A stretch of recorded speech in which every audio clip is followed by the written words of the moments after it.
You see the messages about the timings. So we messed the timings up twice and then a third time. Yes.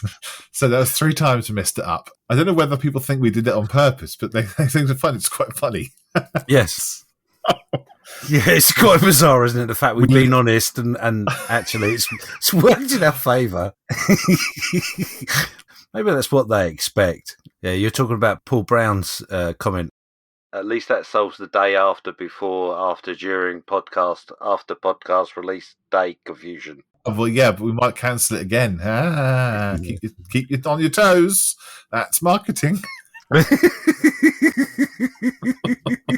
do apologise if we didn't do it on purpose. Just life. Life gets in the way. It does. Kilo Delta Papa says, I love your podcast. Listening while building my kits, no matter how dangerous this has proved to be. Keep it up, guys. Sorry I couldn't find Buy Me a Pint site. No, there's a marketing thing that we could go with. A pint of coffee? That's a lot of coffee. Or does he mean buy us a beer? I think it's probably a beer. He realises we need the extra lubrication. God, the last thing we need to be is half cut. We can barely do this sober. Although, saying that, we have managed 23 episodes. We have. Mostly released on time. Mostly not upset anyone. Mm-hmm. I'm told it entertains. I'm told that, people subscribe to it, so must be doing something right. Yep, definitely. We do have another message from Mark Bridge, remember? He says, "Evening, guys. Just finished listening to the latest JMC. Never laughed so hard in ages. Thank you both for your effort you put into making us modelers keep our sanity." I don't know if we keep their sanity, do we? Maybe he's laughing at us. It's quite possible. What was even funnier is I replied to him and said to him, "Thank you so much for taking time to comment." And he said to me, "That's fine. I've just sent Malcolm the same comment, obviously changing the name." Oh, we're a copy and paste job. Oh, yeah. Dear sir, your insert name here, podcast, was fantastic. What's annoying is Podbean has sent me an email saying, "Hey, you've got a comment on our Models Toys." And it says, "Just listening to your latest podcast whilst at the bench. Great idea about hooking up a fluorescent die-cast car to a battery. Mind you, I do have my favourite hobby, knit." And that's it. It won't let me see anymore unless I log in. Oh. But I don't have a Podbean account. That's terrible. So whoever said that, thank you. But I want to know what their favourite hobby is that begins with knit. Knitting? Oh. Well, this could be knives. It could be. Yes, answers on a postcard. Knife throwing. The best person that makes a comment on buymeacoffee.com, the one that makes us laugh the most, we will send you a gift. How about that? Oh, cool. You have to remember we did that, though. I've written it down. And you have to remember that you said that. And then you've remembered to actually do it. And do it in time.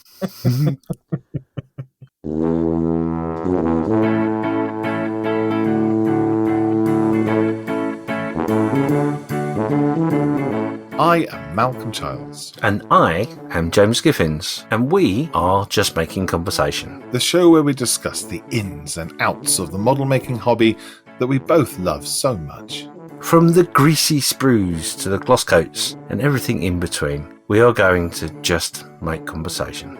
Remember, there are other podcasts you can listen to. Plastic Model Mojo, The Scale Model Podcast, Plastic Posse, On the Bench, Model Geeks, Sprue Cutters Union. Or you can head to modelpodcasts.com. Consider leaving a review or 5 stars as it promotes this podcast to more people to enjoy. Also, consider tossing a coin to us on buymeacoffee.com. It just helps us make content for you. In this episode, we'll just be making conversations celebrating our first year of podcasts. We hope to share with you an insight into the studio, the setup, and how we bring you the magic, and just how much of a laugh we have while making sure you laugh too. We also will be working through your thoughts, comments, and feedback on just how much joy or tears we've brought to you over the last year, and what to expect with a call to action to our listeners, plus an update on the Mooseroo, and so much more.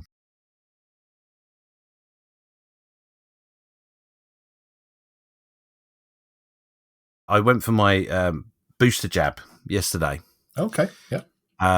So I had a booster jab in one arm, flu jab in the other arm.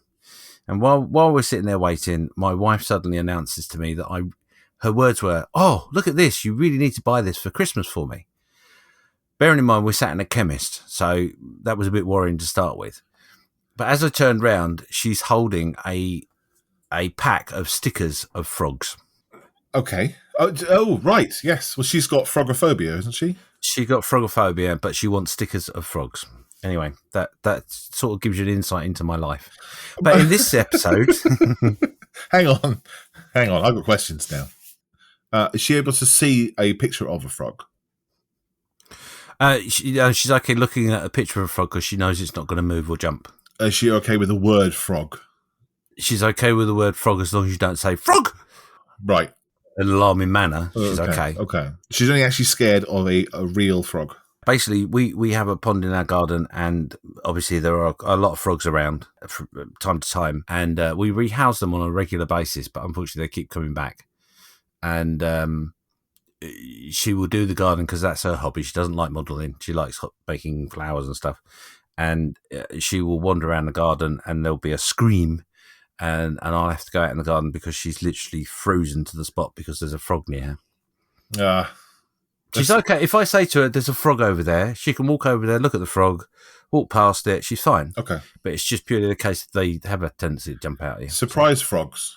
Yeah, I can empathise with that. And I'll give you just another little insight. We do actually have a thermometer, an outside thermometer that you stick to the outside of your window.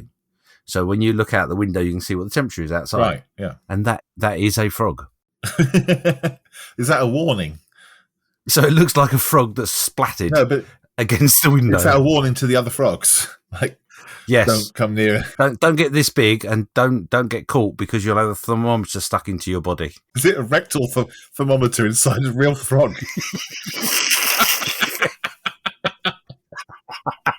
It may well have been at one stage, but anyway. So, in this episode, obviously, we're going to be because you asked me. I know you asked me a moment ago. What are we doing in this episode, James? And then we end up talking about frogs. We talked about rectal thermometers and frogs. Welcome to JMC. If you're just tuning in, well, you've missed a ride. Yes. So yeah, in this episode, basically, we have asked our wonderful audience, a few friends and etc. Some questions. Ask them for some questions put to us that we're going to ask each other and we're going to discuss. Yeah, so a bit of a different format for the last episode. A bit more freeform, maybe. We'll probably still edit it because I have to have that control. Freak! But yeah, it's just going to be more talking about what we do and the podcast itself rather than model making, which we barely talk about at all. Anyway. We won't be mentioning any of our normal topics that crop up during our modelling things, but I'm not going to say what they are. If you're not sure, then 24 episodes this one will be. So you've got 23 to listen to and catch up ready for next season. So anyway, the first question out of the pot is from Scott from Plastic Posse podcast. Yay! Hi, Scott. Thank you very much for taking the time to send some questions. So his first question I'm going to put to Malcolm is, how has making a podcast affected each of you with respects to your modelling time at the bench? So the amount of time that it takes us to record this is usually about 2.5 hours. Mm-hmm. An episode, I'd say on average. And then it takes me 2 full evenings, I would say, to edit it down to something coherent. And then we have an episode that is like 50 minutes long. That time is a lot of time to spare. A podcast is almost like a completely new hobby, I would have said. Yeah. Totally new hobby on top of another hobby. I haven't made a kit in ages. No, you haven't. Cards on the table. I haven't made any. I've been painting figures here and there, but I haven't been making kits. And I always complain that I haven't got the space. But I can make the space. I just haven't made the space. I haven't made the time. I haven't made the space. It's kind of ironic. You're talking about model making, and not that we have any authority over it at all. No, but, I'm talking about model making, and I haven't done any model making. Kind of feels a bit hypocritical, perhaps. But I plan to, over Christmas, I'm taking some time off. So I will get that Corsair completed. I will work on an Orc I've had on the shelf for many years. I want to finish off all of the shelf queens I have, and then and then I'll probably go back to being too busy. But that's the plan. December, I'm going to try and do it.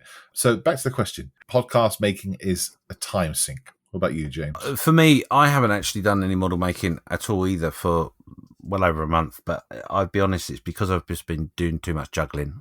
Too many things going on around. For the podcast wise, like Malcolm says, I'll be honest, I just rock up, talk inanely to Malcolm for a couple of hours. And then the only thing I also do is I do the social media side. So I'll put together the posts that go up on Facebook, and the enormous amount of posts that's gone up on the Buy Me a Coffee, which I apologise, I haven't done nearly enough. Yeah, so it does affect it, yes, but it is a massive part of our hobby. I think I can say that with authority for Malcolm as well. We really look forward to sitting and chatting. It gives us a good excuse to hang out with each other and have a chat about stuff. I don't really see it as it's detracted away from the bench. Yes, I haven't put a model together. Yeah, so it does affect it a little bit, but it's just a great add-on to the hobby that we both love. I wonder if it matters, because we're still talking about model making. We're doing a podcast about model making. The fact that we're not actually model making right now, I don't think it matters, because it's kind of part of the hobby, is being sociable. And it kind of leads into the next question as well. Scott asks, has it helped you build more? No, it hasn't. Or has it robbed you of your modelling time? Yes, it has, I guess. Yeah, if I'm honest, yes, it has to a point. It hasn't. Yeah. Robbed would be a very harsh excuse, really. If I wasn't doing this podcast, I would probably be working, to be honest with you. So it's actually probably helped me boost my interest in the hobby, because I've listened to all the other podcasts as well now.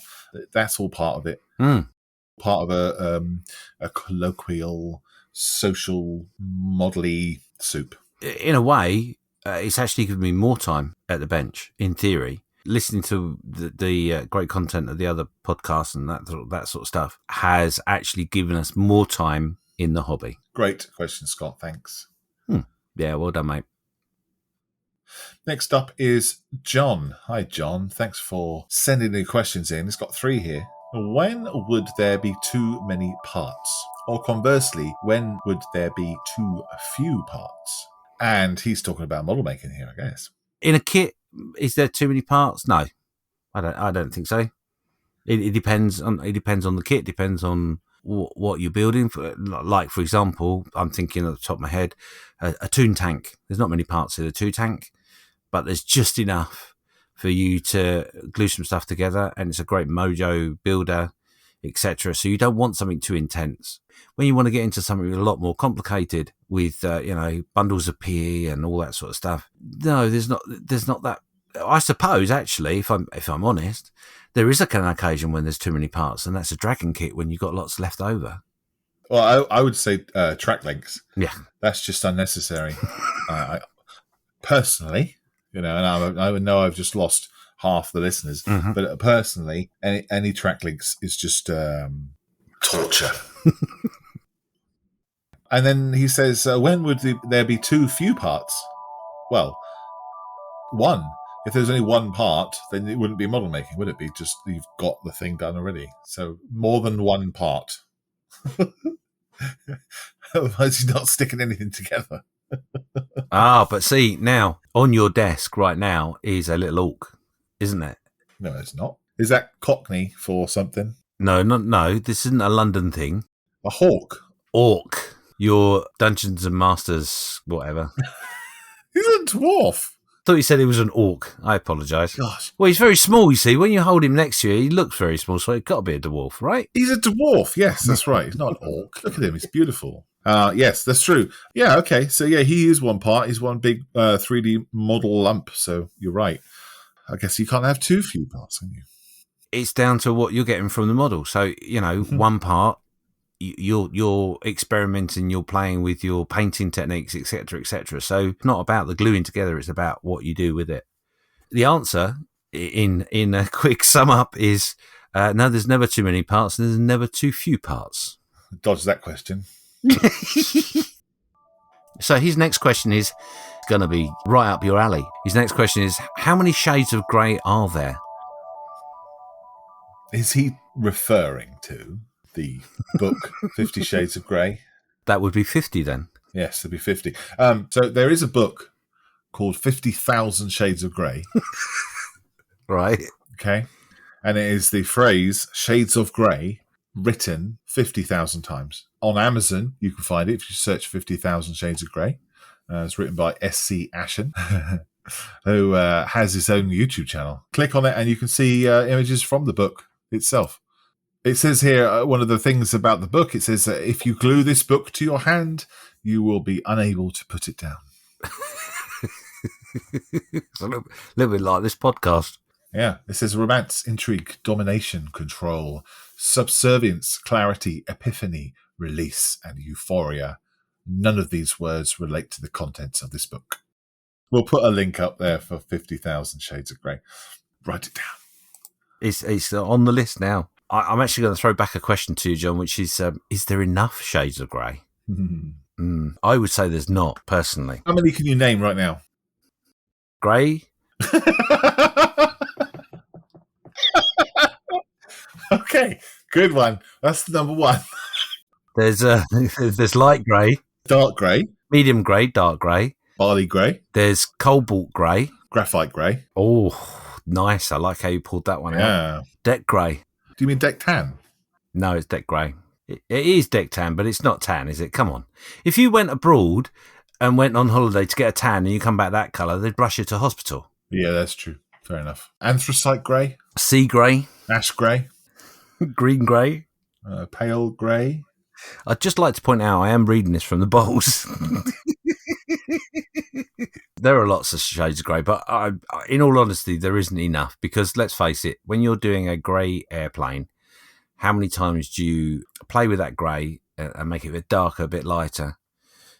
Yes, you could have every grey there is in the book, so to speak, but you won't have enough. There's shades, and then, of course, there's the hues of the grey as well. 50,000 hues of grey. Yellow grey, green grey, dark green grey.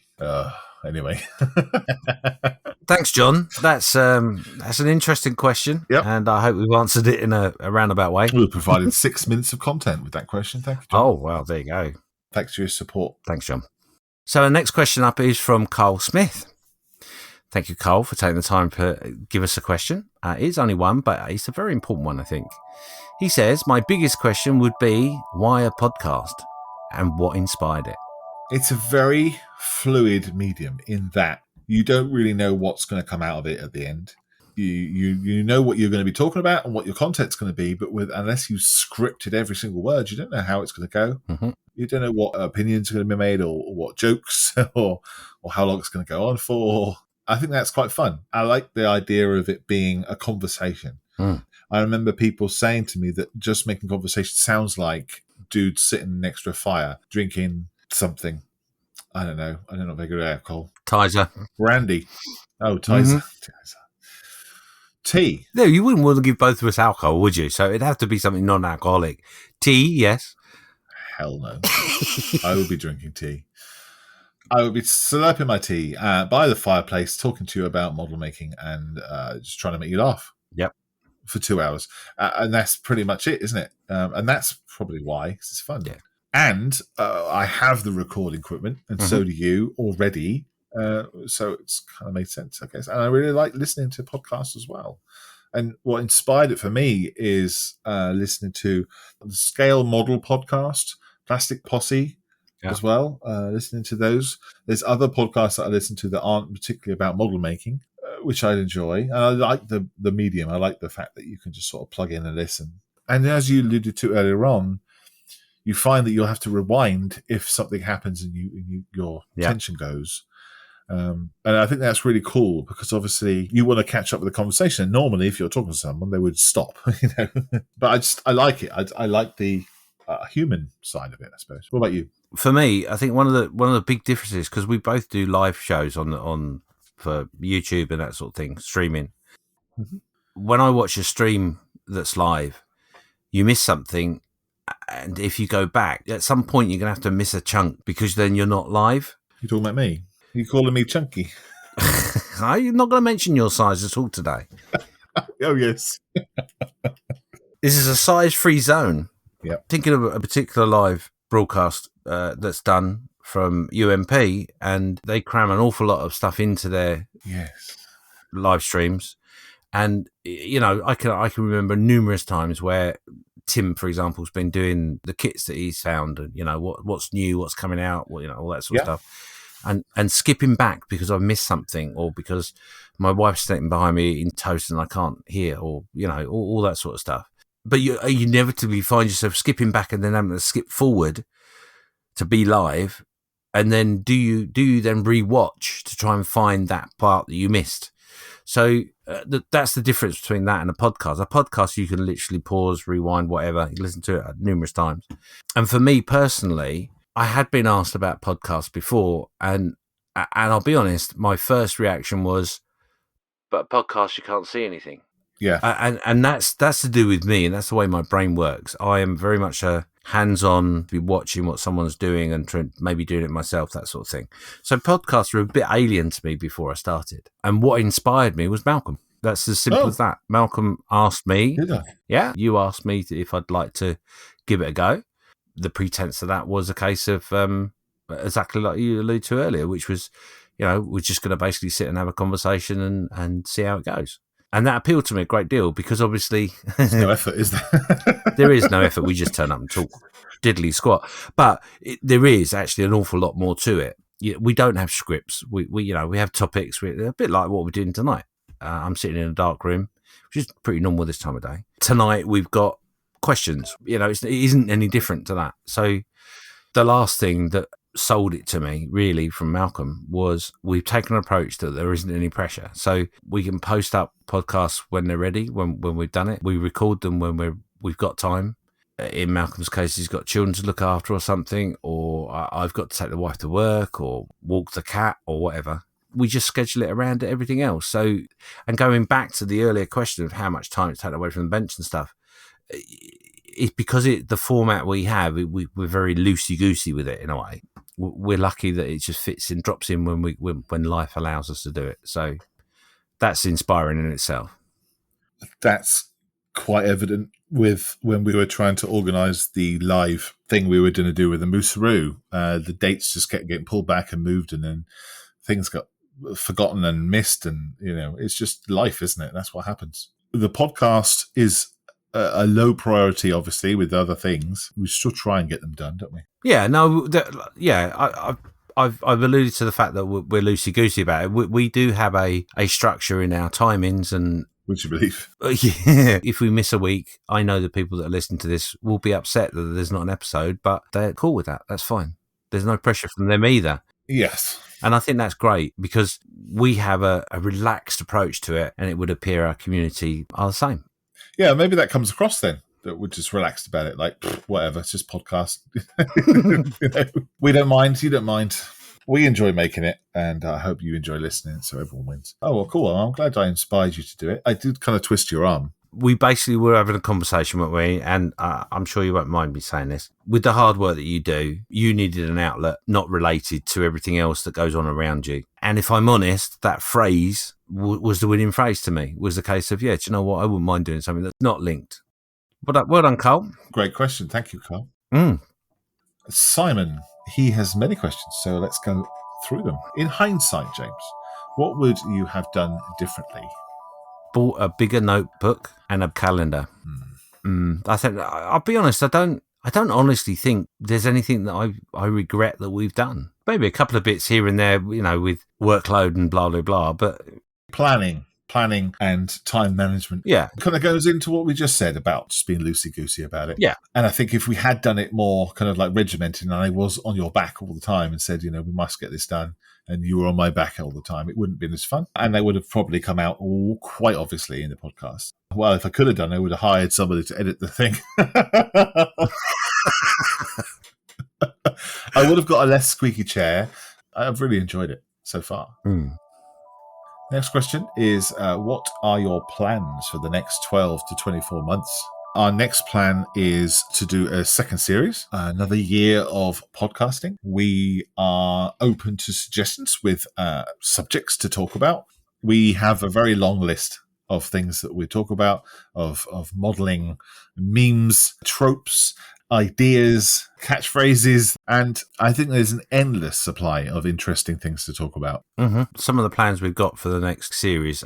Simon, it's really lovely you said 24 months. I can't think past yesterday, let alone anything else. There's a lot of ideas that we've had during this first series in which we've not implemented. And I think we will at some stage figure that out and actually formalize it in a way in which we can actually run with it. So there is an opportunity for a lot more interaction with our listeners. But that comes down to time, and that comes down to making sure posts going up and building the community, not only through you listening to us drone on, but also with the feedback, with Buy Me a Coffee and all that sort of thing. So those of you that are in the UK and fortunate enough to go to Scale Model World in Telford, we will be there. Malcolm will obviously be very busy, and I'll be at a loose end probably. We do have a few things in which we will be giving away. If you happen to see myself or Malcolm, yeah, I think that's probably enough that we can allude to right now. I don't want to make promises that we don't keep. So also, while you're at Scale Model World, if you manage to successfully avoid us, then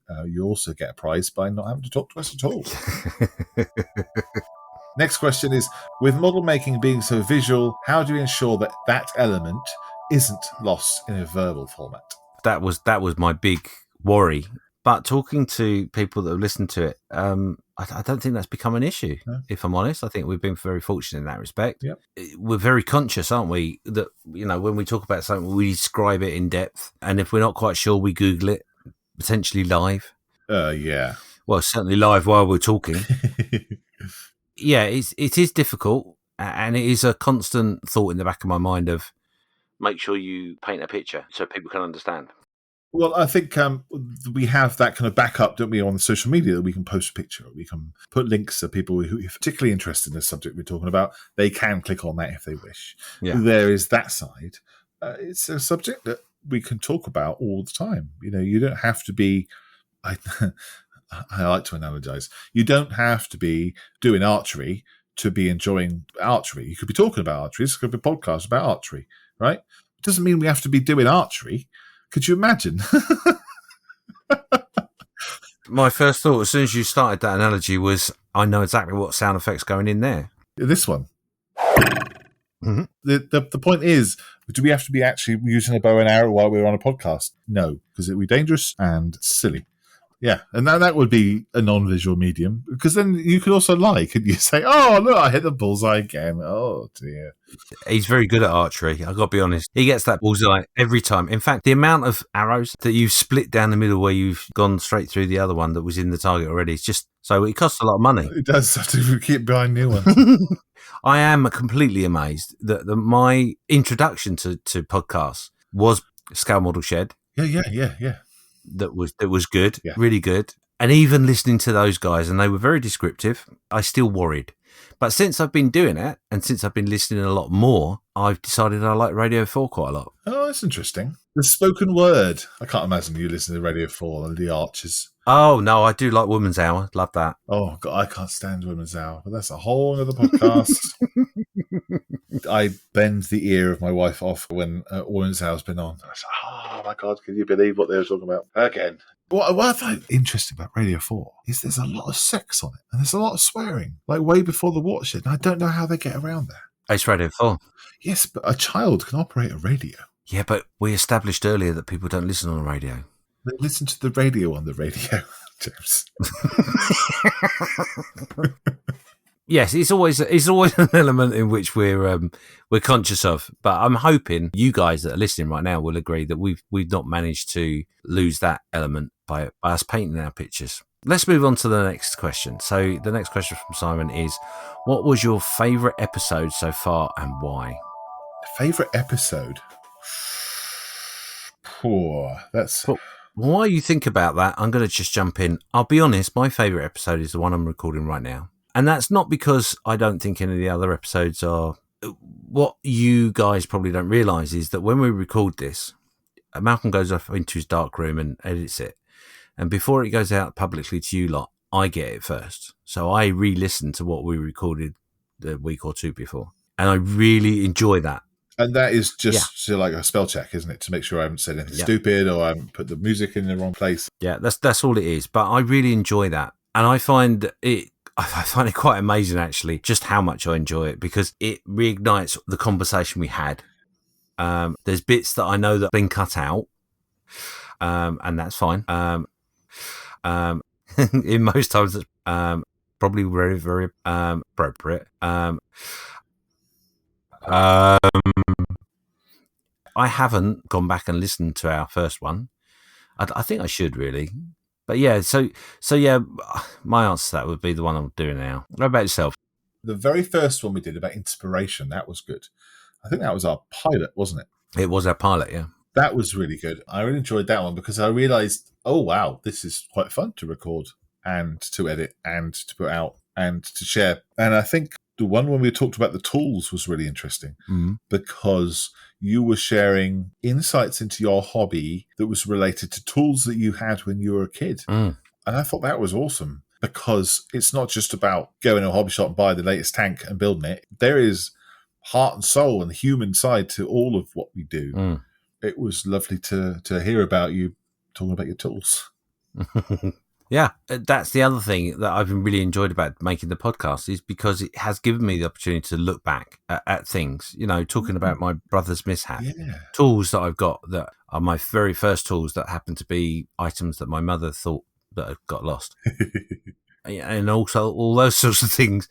It's highly enjoyable, and that's sort of why I say this episode is because every time we do an episode, we've not really reflected or repeated in the last 12 months. Yeah, we've touched base on a few things, bingo here and there. Okay, the next one. What's the funniest outtake we'll never get to hear? Says Simon. To be honest, there's probably a whole series of outtakes in which we could release. But thankfully, Malcolm's very good at tidying up and disposing of them properly. Yes, they are put onto a hard drive and incinerated, and then the ashes are burnt. It's quite funny. As we are doing the podcast and it's developing, as we're talking about something funny, I'm already thinking in my head, we need something for the end of the podcast and something at the beginning of the podcast. Already thinking that's going to be dropped in there, which kind of ruins it for me because it's kind of almost fake then, because I know that what I'm saying is going to be used for what it's for, and it's not so natural. But it doesn't matter because it's still funny. So what's really cool is that I'm always trying to make you laugh, and you're always trying to make me laugh. Yes. Or you're trying to gross me out, or I'm trying to gross you out, or whatever. But it's just fun. You're thinking about what to drop in at what point, because you're already editing as we're talking. And quite often, I'm aware of that, but I don't see it as fake because you quite often will throw something at me because you know that there'll be a reaction of some description, which is what you're looking for. Right, yeah. So I don't see it quite that way. But also with that is that we share a similar humour. We are fairly tuned to each other's humour. So that's very natural. The times we're making each other laugh, we do laugh an awful lot while we're recording, an awful lot. And we lose track a lot as well, like now. Yeah, because we're quite similar in many ways. It just works really well in that respect. So, yeah, there's lots of funny outtakes that you'll never hear, and we can't repeat. It was quite funny when my wife was trying to eat toast that time. I thought that she could get away with that. That was funny. Usually it's an interruption by a cat. Yeah. Or me scratching the bench. Because it's not clean enough. I touch wood. Nothing's ever broken live as we're doing it. Not spilt anything. Neither of us has lost any bodily function while we're doing it. No. Not yet. Not yet.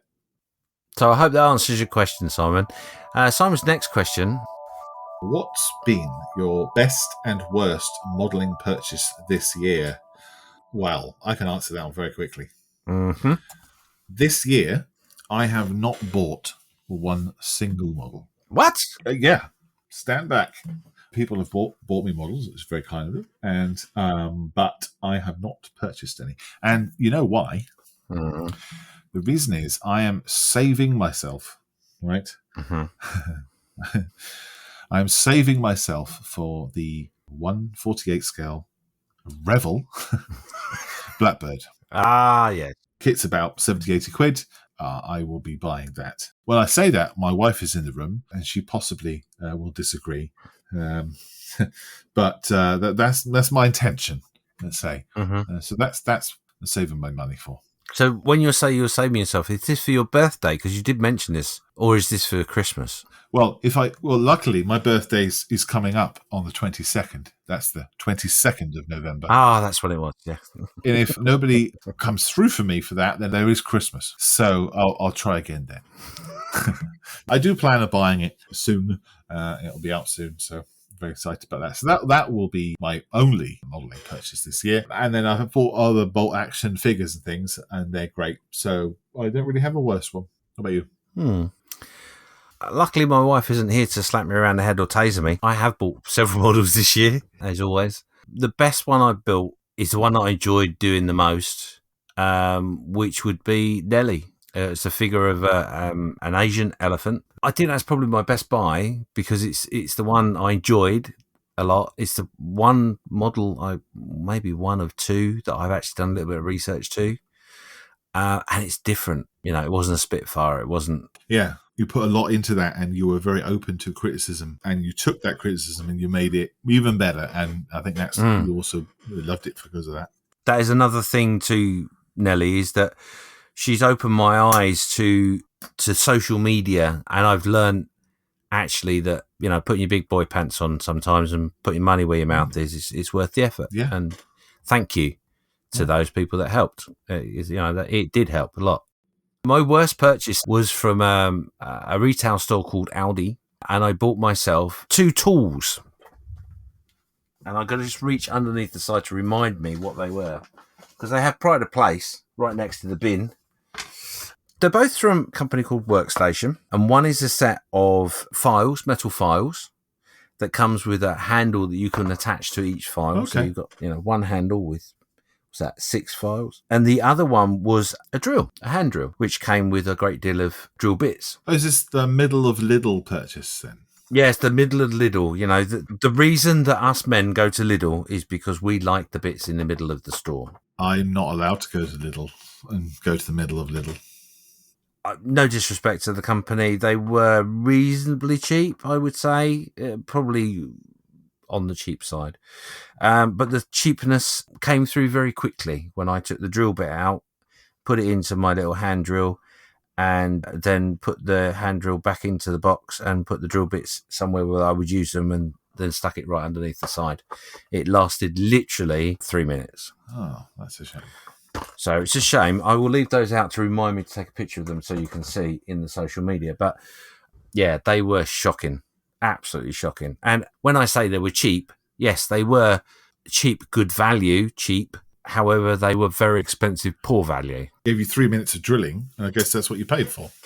No, not even that. No? It wasn't even 30 seconds. I didn't even manage to get the hole done before the handle fell apart. Shocking. My wife just went, now you know how I feel. But there you go. Get what you pay for, do. Oh, yeah. When you bought them, though, do you thinking, well, this is going to replace my entire drill system? My approach to the drill was very simple. It was a case of, worst case scenario, I'm going to end up with a load of drill bits. Which you have. And it was the worst case scenario. The drill bits were fine. They're the best part of the box. Well, no. Actually, the box is the best part of the box because it's a very nice box. I actually took them to the bin twice to throw them away, and each time I've gone, no, I'll keep the box. So the next question would be, what advice would you give a new modeller who is daunted by the amazing examples of modelling online? It's a tough one because it's a very real problem. And quite often I will meet a new modeller and they will be discouraged by amazing work rather than inspired to, because I guess the learning curve and the time it takes to develop the skills is too much. They want to buy a FX kit, a starter set. They want to paint using the paints that come in the kit, and they want to produce something absolutely amazing, perfect model. And then what they make isn't what they wanted. And that's very discouraging. I always advocate for people being supported when they're starting a hobby. So you have someone showing you how to do all the little tips and tricks and how to hold a set of tweezers and what's the best glue to use on a particular kit, on a particular wing or whatever, how to make a little jig on your table to put your tracks together. All those little tiny things will make a difference. And if you just buy a start kit, you don't get those those help in the instructions at all. But when you see pictures of amazing stuff online, of course, instead of being inspired, you feel daunted because of the journey that you've got to take. But I think that's the part of the fun. It's a perfectly achievable goal. You just need your patience and you need your time. And it ain't going to come overnight. You need to practice. And if it said that on a starter kit, I think people might be a bit interested in actually the hobby of just the process of building being the fun part rather than the finished thing. What about you? Well, I would give 3 bits of advice, and it's go and get yourself a starter kit, a Spitfire, or something like that. And I would say to them, build it with whatever material you've got, paint it in with whatever you've got, and then when you finish, buy yourself a frame and mount it in a frame and put it up on the wall, because your next build will be better than the first build, as they always are. And you can look at your first build and go, oh my God, that looks terrible. Or, oh, I did that better. You can look back at your journey and go, oh, I did that. I'm now putting weathering on and it doesn't look like I've just thrown it in a pile of ash, for example. The second bit of advice I'd give is use social media wisely. Don't go to one place and take the information that place is giving you as that is the only advice there is. Yeah. Because there's a multitude of places in which you can go. The advice is not always the right advice, and apply what you learn along the way as part of your journey. The last bit of advice I would give is just this. You're on a journey. The journey will take you as long as it takes you to go to where you want to go. I remember you telling me about the I think you heard from Spencer, was it? Mr. Pollard? It was Spencer Pollard, yeah. Yeah, it said about everyone's on the journey. I think that's very, very insightful. Well, we're all on this journey and we're all at different parts of the journey, and some of us will learn tips and tricks quicker. It's all down to how you obtain the information that progresses your builds. And that's the one key thing about having that first build up on the wall.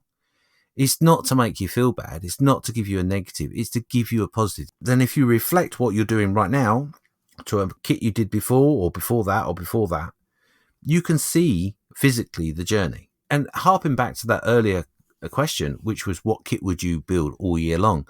I guarantee you, even the most skilled model maker could build a kit all year long, and the first one wouldn't look anything like the last one.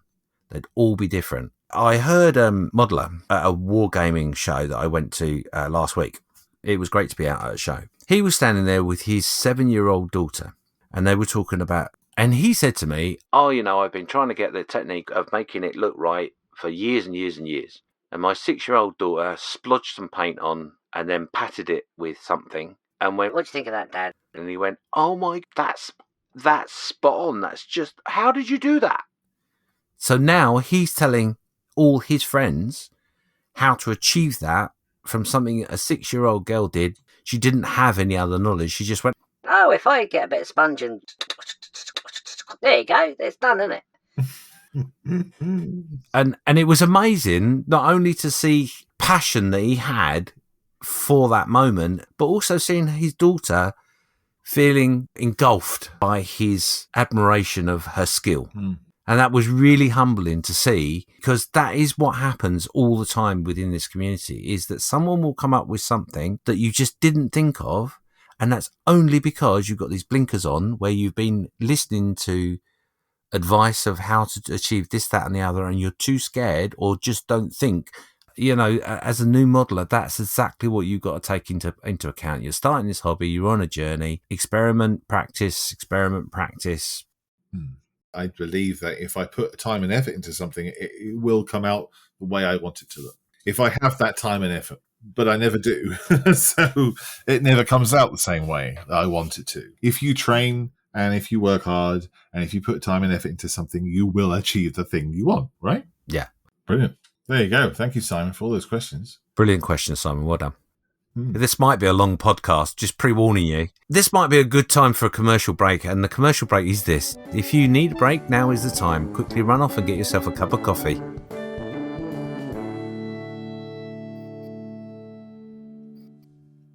That was it, because we're sponsored by nobody. Next ones are from Lewis and Nat. Mm-hmm. Big fans of the show. Within your modelling hobby, you look for inspiration. Where did the inspiration come for the Just Making Conversation podcast? Malcolm is the answer to that question. Yeah. It was the Scale Model Shed. It's interesting you brought that up, and I thought, wow, why didn't I mention that earlier? Scale Model Shed was, how many episodes did they make? 6, I think. It was just really fun to listen to. 3 people that I kind of knew of talking about model making and just trying to make it fun for themselves and for everyone else. It was a joy to listen to. So that's probably where I inspired to do this one. And also Carry On films. When we did live shows together a couple of years ago, we would end the show and then we were carried on talking, and that was gold. And I think that's probably what this is. Yeah. And I thought, we could bottle that. I reckon that's probably the inspiration, I'd say. What about you? Yeah, you're right. Everything you just said, I totally agree with. That was my introduction to podcasts, and I enjoyed the format of the Model Shed. I know the guys. It was just a relaxed format. That's the inspiration. Next question was, what made you choose the podcast format rather than other platforms like YouTube and TikTok, etc.? I think I can answer this. We did toy with what format we were going to use, and I think it was something in which wasn't really said between us, but it was more a case of this could be the more relaxing and laid-back approach, which I think, without actually saying it, was what we both wanted to do. Something that was relaxed, something that was just chatting, and it just made sense. You know, the Just Making Conversation came from exactly that. It came from the fact we enjoy talking to one another. We like each other's conversations, and like you just alluded to there, is, you know, at the end of some lives that we've done, we've had a little chat and mucked about and blah blah blah. So it all sort of tied itself. The name of the podcast, the fact it's a podcast, and the approach we take all tied itself into that one format. Yeah. So the format, what platform? We did mention or float the idea about having it on YouTube. Just put the audio on YouTube. I wasn't that bothered using YouTube at all. I just wanted to go to a proper raw podcast on Spotify or Amazon Music we're now on, and TikTok.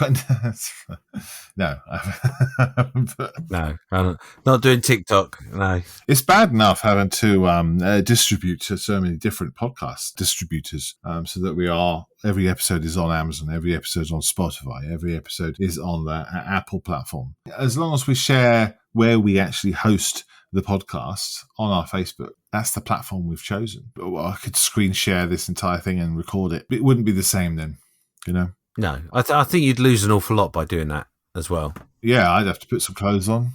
Well, that's true, yeah. That would certainly help my eyes. But unless we literally were sitting next to a roaring, drinking tea from China cup, I think YouTube would actually be detrimental. We could, of course, just put a picture of our mugs on there and for the 50 minutes and put the audio track on. You know as well as I do, the way our brains work is that if we went down that road, by episode 12, we'd be starting to make funny videos and God knows what to go with it. Yeah. Don't get me wrong, I enjoy YouTube. I enjoy doing the live streams and all that sort of stuff when I do them. But you are under an awful lot of pressure, and there is no hiding, where at least you're just listening to our voice. What you don't see is that we have our cameras on, and I can see Malcolm, and Malcolm will see me. So I can see Malcolm's cat climbing all over him and all that sort of stuff. That wouldn't really work on a YouTube channel, you know, because you'd be going, go away, and all that. So, yeah. And TikTok, all I know about TikTok is just lots of funny dance moves, and I can't do dance, so. What advice have you got for other people that are thinking of starting podcasts? My advice would be very simple. Give it a go. Yes, that's exactly what I was going to say. Oh, okay. I'm looking at your face thinking that wasn't what you were going to say. No, absolutely. I was a bit pissed off that you said it for me. but just make one. Just do it. Get yourself some free software, a free distributing website, and off you go. Just record something fun and just enjoy it, because I think that will come through. That's the most important part. Enjoy whatever you do. That's no different to the advice I've given to YouTubers that are now doing pretty well, is that whatever you do, don't let it rule your life. Yes, that's right. It does take a lot of time, big time sink, but I would love more time to be able to do it. Answer more comments and answer more people's emails, but with more detail than I do. That's the way our format is, the way it is that we record 2 weeks in advance, in theory. So to respond to comments and stuff, there's a delay in that. And I obviously our listeners understand that. Don't get me wrong, it would be lovely if we could do it and it'd be recorded and published within a couple of days, because then we could be up to date and fresh and all the rest of it. Yeah. So the next question is from Paul. Paul says, as a SIG leader,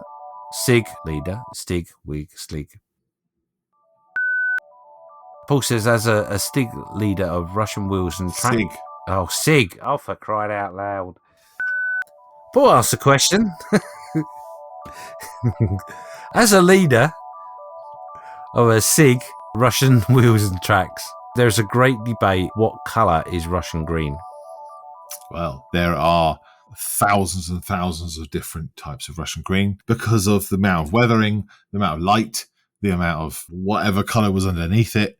There is no proper colour for anything in terms of military, is there? I like the discussion sometimes could be quite interesting about the chemistry of paint when it's been left over time. I think that's quite an interesting thing. What about you? You've got Russian links. What do you think the Russian green is? Well, to be honest, it's a very simple view. It doesn't really matter what colour it is. People tend to forget, and this came up in another podcast not that long ago. In time of war, it's a make-do scenario. So when they come out of the factory, they're green, and when they're in the field, they're not, because they're patched up, they're daubed over with whatever paint they've got, and even to the point where for example, the tank factory in Stalingrad, they ran out of paint. Not done the research, but there may have been a point where someone said, "Running out of green paint. That's all right. We've got a load of red. Stick a load of red in it." I don't know, but I can fully imagine that it's a case of, well, we've got to paint it with something, and this is what we're painting it with. So, and it's the same with greys, isn't it? You tend to find that comes up quite a lot. The other thing that comes up is where doing winter camouflage on tanks, and they're throwing white paint over stuff, or painting white strips on planes. God, I can't believe we're going down that road. All those conversations. And Russian green is a classic argument, because you want to see Russian green, tune in and watch the victory parades they do. Everything's immaculate. It's all beautiful. And you know why it's all beautiful? It's because it's all been painted before the parade. Glossy. I've been to Russia and I've seen some of the military vehicles that thunder around, and wow, yeah. Green really don't come into it. Is there a one colour that they choose, though? Is Russian green distinct to olive drab, for instance? Again, no. I've actually seen a convoy of Russian trucks, and these are modern, obviously, because I wasn't back in the war, but every different shade of green. Like 6 or 7 trucks in a convoy, and none of them are the same. They're all different. And that's probably because Ivan pranged up the first one, and that would be repainted. There'll be a certain spec for a certain vehicle, blah, blah, blah, blah. But once it's out in the field, once it's had a little bit of running around, it's been dinked and danked and all the rest of it, and touched up, unless it's going on a parade, it's going to be rough as houses. I know, while I'm saying this, I can hear tankers in my ear going, "Well, that's not necessarily true. When I was on the tanks, we used to wash them to death, blah, blah, blah, blah." Again, we get hung up too much on, is that right? Is it wrong? I think it's an interesting question. I think it's an interesting debate. Yes, the debates are always wonderful, and there's always someone that gets triggered. They're all great. But, if you did the thing I'm trying to say is, if you did a diorama of a kit, and you had half a dozen of that same subject in a convoy, and you painted them all the same colour, 100% same, that wouldn't be right, because they'd all be different in some form. There'd all be something about them that'd be different. So the answer to the question, Paul, is Russian green is green. Well, I've got a couple of Vallejo pots in front of me that would say that the greens are different. Russian uniform green looks different to olive drab. Those are different green. And I would just go with whatever the paint manufacturer has decided, because I hope they would done some research. That's probably where I would start. What's the say on the tin? It's really what feels right is what's right. So there we go. We don't know. No. Thanks for the question, though, Paul. Yeah. It's only a slight trigger, so thanks. Dan is next. Thank you, Dan, for some questions. Dan has a question. He says, how has the podcast evolved as you have made more episodes? I think it's become more relaxed, more than anything else. Mm-hmm. In our first episodes, we were quite concerned about structure and trying not to go off topic too much and all that sort of stuff. Would you believe? And like, for example, James, can you stop rubbing your side, because I'm really getting annoyed at editing that out and stuff. Yeah. Now he just gives up. Yeah, well, I purposely leave it in. I think more relaxed about what we can talk about and how we talk about it. The structure, I think we did a little bit of research at the very beginning of doing the podcast, so how to do the intros, how you do a show intro, and how you do a episode intro is different. We recorded the episode intros every time, but obviously the main show intro is the same throughout the entire series, mostly, give or take. That's something we hadn't considered. So that was sort of started at the very beginning and hasn't changed, the intros and outros. In terms of evolving, it's probably more a technical thing. So at the very beginning, I wasn't sure, for the audio files out there, I wasn't sure if I should compress first, or whether I should normalize first, or how to put a stereo input down to a mono input, and what the best way of doing that was. So there is a sound difference between the very beginning of how Just Making Conversation sounds to how it sounds now. I struggled with a lot of things like equalizing the volume and things like that, but I think I've got that down now. And I've actually written a document that sits on our shared Google Drive that just tells me exactly how to make Just Making Conversation sound like Just Making Conversation. And it's all done on Audacity and using different filters. It seems to work. It sounds good. It sounds fine. I'm really hoping this one sounds all right. I'm looking at these peaks, and they are peaking out. So I'll be able to re-record all this. But that, for me, that's what into evolved. And I don't know if that comes across to other people, but the technical side of putting it together, I wish it was quicker. It still takes a long time. But in terms of content, I think we have definitely become more relaxed. I was going to say that we've become quicker at doing the intros and writing what we were going to do. But this one, it took, 40 minutes just to record the beginning of it. Yes. Yes. And we did do it very quickly once. We did it under 10 minutes. Remember that? No, I think you're right. The technical side of stuff is all part of the journey of learning how to do it as well, isn't it? So it's evolved in that respect. I don't think the content's evolved that much. I think it probably has a little bit, but not that, other than being more relaxed. We've introduced things like the bingo. We've introduced things like the Mooseroo Cup updates and that kind of thing, haven't we? Mm-hmm. And the little sound effects and stuff that we pop in. Like the thing when you have an idea, I put the light bulb moment. Just be interesting to see what the next season brings in its evolution. Whatever thing I think is funny. Dan says, what's the future of the podcast? When we started, it was, if we got another podcast out, then we got another podcast out.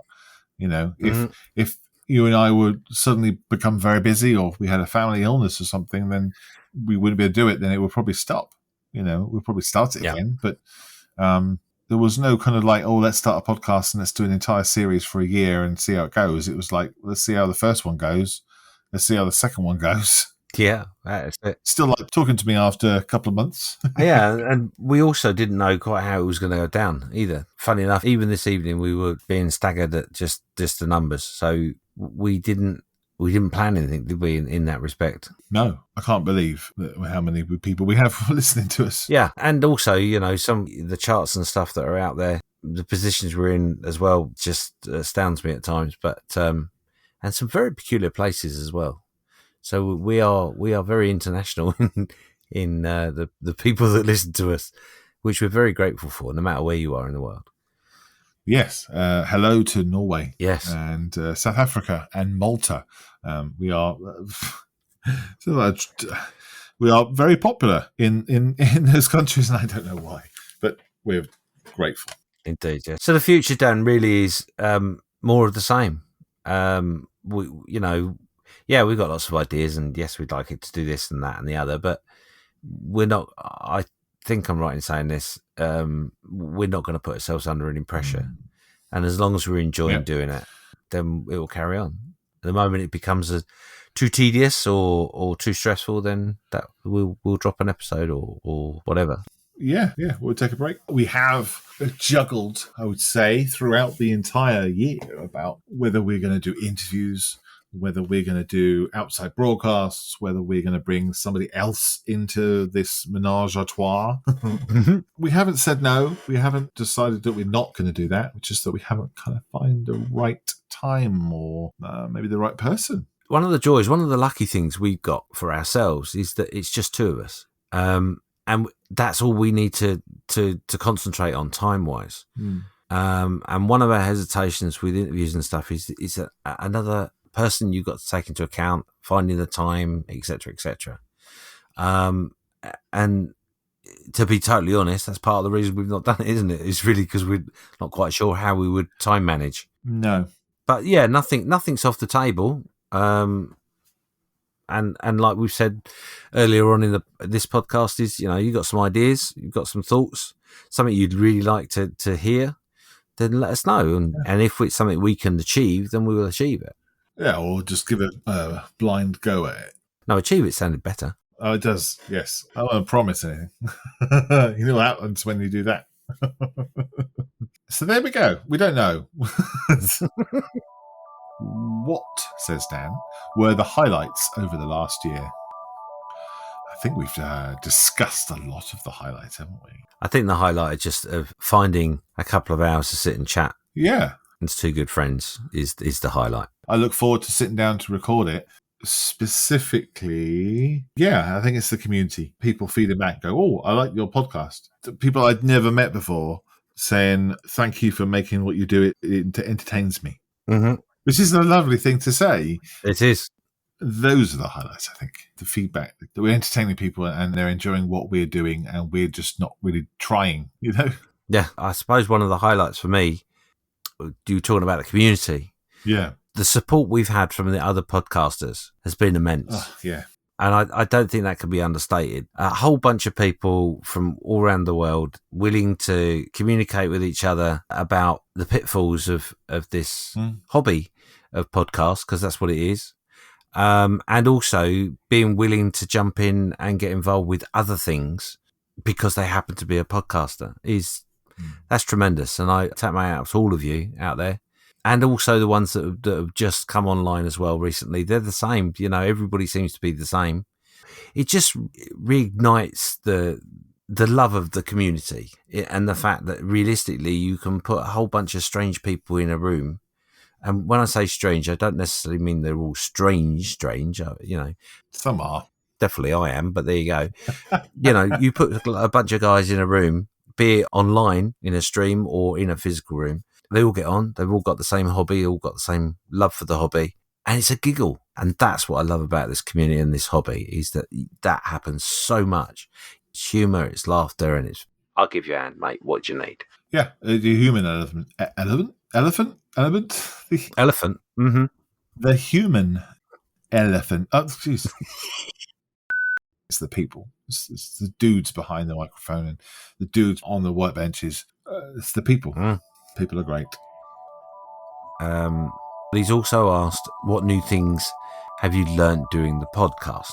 One of the things I've learned is that Malcolm's a little bit more scatty than I thought he was, and probably a lot more like my mentality than I realised he was as well, because I thought he was a really serious person.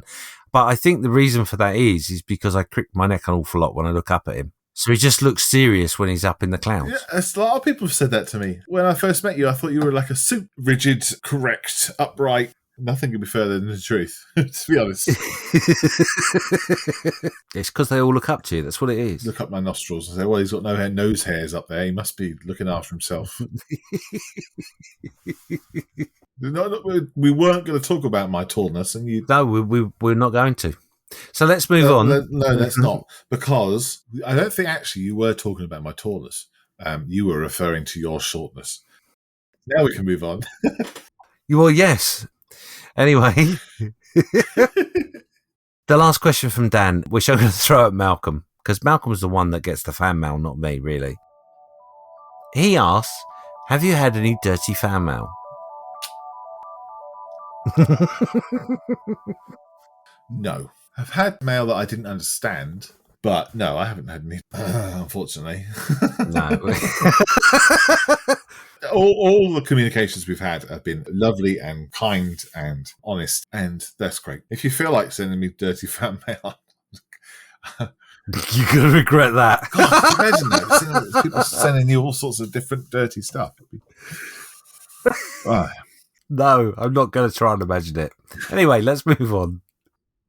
So, last person that sent us some questions is Richard. It's a couple of questions. He asks, how is the podcast put together? With cheap glue.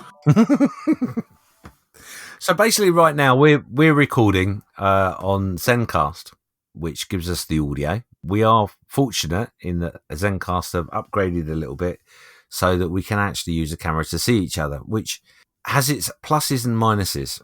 If one of us is distracted by doing something while the other one is talking, it can be distracting in what you're trying to say or do. The good part about it is it gives you the ability to see the visual cues. Not that Malcolm waves his finger at me too much. Because we're talking to one another as you would normally. And then once we've finished nattering, Malcolm downloads the audio, not the video, just the audio. And then he does his magic. So then I take the two tracks that we've recorded, so that's James's track and my track, I put them into a piece of software called Audacity, which is free. You can get it on the Mac and PC. It's crowd-made software, so it's always being updated and changed, and it's a good piece of software. There's loads of tutorials on YouTube how to use it, and that's what I did when I was learning. I just went on YouTube and typed in, how do you record voice on Audacity?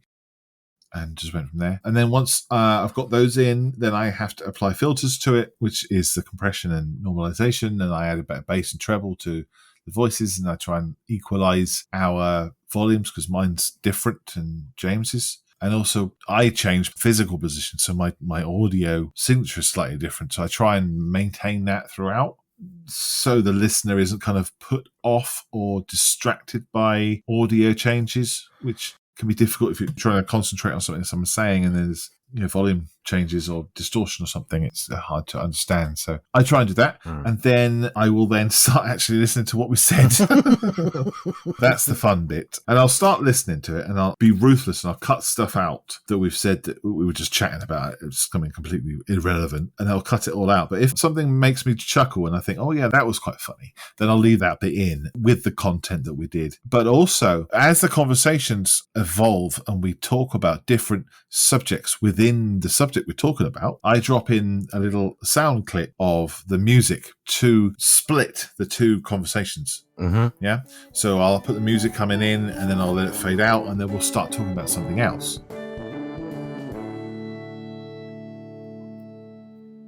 But that gap there could have been an hour of cut stuff, or it could have been literally no cut at all. And I think trying to cut all those little conversations down to sort of a 20-minute, like a little episode within the episode, cutting those down is quite fun. Sometimes there's hardly any. Yeah, it's almost making a break within a break, isn't it? Yeah, I suppose so, yeah. Sometimes there's loads of separate sections. So I do that, and I go through it from the beginning to the end. I don't listen to the whole thing and then write down what I want to cut out, and I start chopping it up until I get to the end. That takes about 10 hours work, I'd say. And then once I've done that, I always add like the cheeky audio effects and things like that. I change the voices when we're saying, oh, I think that. Other people, I think that cheese is funny. I would then change that voice using a full filter. Sometimes I'll raise the voice if you're talking about a child or something, or a female. I'll raise your voice up. Sometimes I put echoes on it, but not too much that it kind of distracts, just kind of emphasizes what we were talking about. I always try to end each subject matter, or each little phase with a joke if I can. Doesn't always work out, but I I try and make it so it's obvious end of the conversation in the conversation. And then once I've done that, I'll add the intros and the outros in, export it as an MP3, send it to SoundCloud. Then I send the link to that, usually at midnight, to James. Yeah. And then James will listen to it. And then if I don't get any feedback, it's fine. Yeah. And then I'll set it to go out on Anchor because it's free as a distributor. It automatically goes onto Anchor, and then I write a little funny thing about it. I put the show notes in, and then James will also go to refer to his thing. We basically make the Facebook posts as well, sort of together, don't we? Yeah. And that's pretty much it. Yeah. The only other side is the social media side, and we've tried to make sure that we schedule a post in between the episodes so you know what's coming, and then obviously the post of the actual episode. So yeah, that's the work. The posts, I like to try and do a little bit of artwork to it to make it a little bit interesting, of which I get told off by Malcolm quite a lot because it has to be structured. I'm a brand whore, let's say. Yeah, you like the consistency. That is, yeah. We're very tight on the brand in making sure the fonts are right, and unfortunately my computer doesn't necessarily have the same fonts as Malcolm's. Anyway, yeah. So we set it up in a way in which it purposely didn't cost us a great deal of anything other than time. You know, what will come in the future and what levels we may or may not. That was the whole point of the Buy Me a Coffee, was really to be in a position where we can give back something. If you enjoyed our content and we've entertained you for 45 minutes, show your appreciation by chucking us £1 or £2. Or with just a message, which costs nothing. Yeah. All of those is just very gratifying. It's lovely to be a part of that. So I've got a question for you, James. Tell us what equipment you use to facilitate you being able to record today. The real basics is I've got an Apple Mac right here in front of me. I will take a picture of the ops room. I've got a television that I share my screen to, and obviously my normal screen. I've then got a boom arm with a snowball mic and a filter just in front of it, trying to remember to lean closely to it because my volume sometimes can be a little bit less. And that's it. That's as basic as it gets. That's all I use for the podcast. Yeah. It's all equipment you had before. Haven't bought anything for the podcast, have you? As people may know, I do YouTube videos, etc., and live streams. So in here, I do have 2 lights and I have other cameras. So there are 2 C920s, one on a boom arm that goes over my desk, and that creates my studio for my videos and stuff. Yeah. How about yourself? What do you use? So I have a PC. I have usually 3 screens, and James is on one side. I have Google on the other. The other screen probably be off. Right now, I'm recording on a laptop. That's been a pain in the ass. I have, same as you, C920 for the webcams. I'm also using Yeti Nano by Blue. So it's the same manufacturer as your Snowball. This one has the cardioid function as well as an omnidirectional function. And it's funny is every time I move my mic, I end up pressing the button on the back to change it. So every time I start recording, I have to make sure it's definitely on cardioid. Otherwise it won't sound right. That's an annoying thing. But I like it because my kids know if they see that green circle on the microphone, they best not make any noise. So that's like a little nice, on air kind of light, which is great. And I have that on a boom as well. I try to keep still because it does rattle when I move about. Only other thing that's different between us is that your setup is actually in your front room. Whereas mine, I have a dedicated space for my hobby. So it's in there, out of the way. So I can... Yes, you do. I can technically shut the door and shut any mischievous partners or whatever out of the way. Yeah, I can't do that, unfortunately. You can see my entire lounge. So we do have to find times where we can do these sort of things. And sometimes people are eating toast in the background, or kids and cats are walking through. Thank you very much, everybody, for being with us this year. That's the end of the series. And next year, obviously, we have got all sorts of things planned. But before we close the season, there is just one more thing in which we've got to do. Oh, is that a bingo thing? It's actually a Moosaroo update. Oh my gosh. How did I forget? I'm usually the one that says, tell me about the Moosaroo update. Okay, go for it. We've got the jingle to do, so give that a bit of time to run its course. Yeah. After the jingle, you can go crazy. Mooseroo Cup, the Mooseroo Cup. Let's talk about the Mooseroo Cup. Boom! Woohoo! So, in true form, the Mooseroo Cup update is this. That is going to be all the Mooseroo update there is going to be. Come and join us regularly. Make sure you sign up to the Facebook page to keep up to date. And we've said a couple of times throughout the episode, what happens next with the Mooseroo will be spontaneous and sporadic. So there will be no fixed time as such. So come and join us. Come and have a bit of a laugh and a giggle. Ask us some questions, and we'll try our best to answer them in a sensible way. No, we won't. I will. I won't. And yeah, let's see what happens next year. Let's see what. But yeah, look out for new artwork as well for Series 2. Oh, I can't believe you gave the game away. Yeah, if you've listened this long, I think. Oh, no, they deserve it. You're right.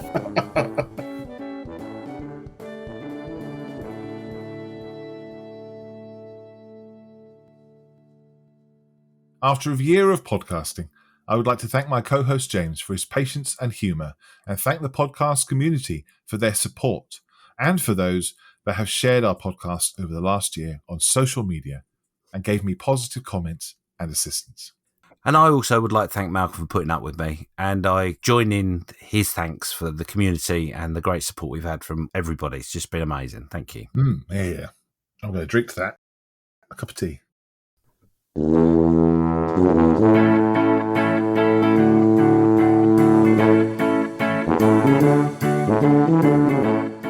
You've been listening to Just Making Conversation with James Skiffins and Malcolm Childs. Follow us on Facebook, where we post photos, updates and other nonsense. Let us know what you are just making and what your thoughts are on the conversation on this episode. We have to thank our supporters, who we dearly appreciate. Please support us on buymeacoffee.com.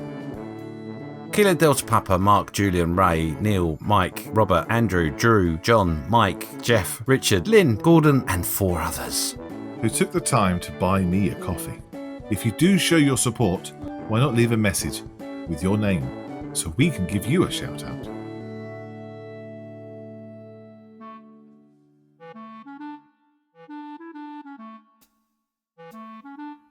Next time, we will be starting Series 2 of Just Making Conversation. We don't know what we're going to be talking about yet because we haven't written it. Goodbye. See ya. Thanks for listening. 24 episodes. Patience of a saint. We should be paying you. We should be buying you coffees.